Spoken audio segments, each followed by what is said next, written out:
They beat the side out a little bit, put another splitter on, and he's back out racing. Oh, the pole sitter, Ryan Newman. Oil on the, we got oil on the racetrack. We got all kinds of cars spinning out. Cars wrecking everywhere. Sit down. Nice save, bud. Let it roll. I think the 31's all right. I don't think he hit anything. I don't believe but there's some other cars that are not so lucky. And we got one on fire back up in there, y'all. Big fire. Power steering fluid. Power steering fluid. We see Matt Kenseth, Reed Sorensen. Matt's in another wreck. Well, there was a big fire. Dave Blaney's car is Got a laugh, I guess. at the top of the racetrack. Well, and I think there's fire under that 12 car still. Ryan Newman won the Daytona 500. Had only led 3 laps since, but he led the first 30 laps of this race. And J.J. Yaley, who is from Phoenix, Still have brake. high hopes for tonight, has gotten all caught up in this one. Now that did let some of those guys get back on the lead lap that was still out in front of Jimmy Johnson in the 48 car. It all starts with Ryan Newman's number 12. Now, I heard him say power steering fluid, and you know, we've seen a couple of incidences here recently of power steering pumps or boxes failing. That may be what happened to Ryan's car. This is riding with our points leader, Jeff Burton, in the 31 car. Sliding away. They're saying it's a line that's on the to the box itself. Boy, Casey Mears went by on the grass. Here's what Tony Stewart saw. Now watch the 96 Yaley. Oh, that's where he gets the wall. Yep.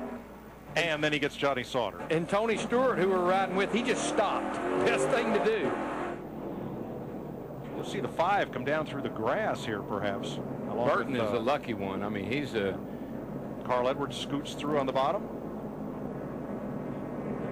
And here's what just happened to Newman coming onto pit road. Yeah, there's fire up. I can see fire. It's been smoldering under there for about a lap. My goodness. Obviously, there's fluid still coming out somewhere.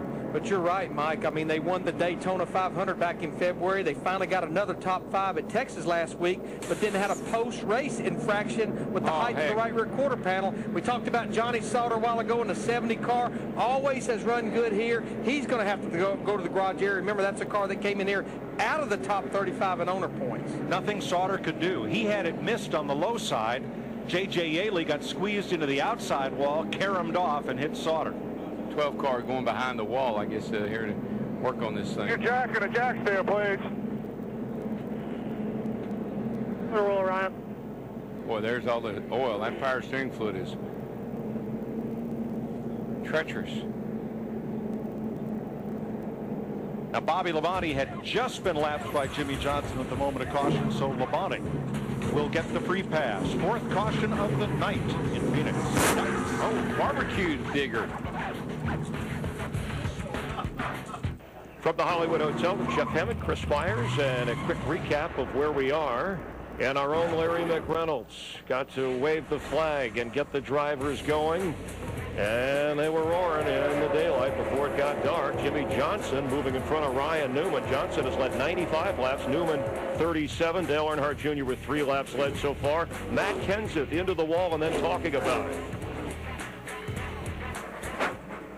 That's what happens when we don't do our job there. Kenseth into the garage, came back after sitting for 40 laps. Meanwhile, just moments ago, Kenseth caught up in this. Power steering problems. There's Jeff Burton, your points leader, coming into this, the 8th race of the year. Reed Sorensen involved. Also Johnny Sauter, J.J. Yaley, and Newman having trouble just getting back to the pits with smoke and excitement. And Jeff Hammond, red flag at night. Driver's delight, red flag right here, a problem for us as the traffic has stopped with Johnson, your leader, followed by Dale Earnhardt Jr., Mark Martin, Casey Kane, and then Kyle Busch, whom we heard from moments ago. Let's go back to the power steering issue. Yeah, well, I've seen that quite a bit this year. I mean, that's kind of surprising. Joe Gibbs has had 2 power steering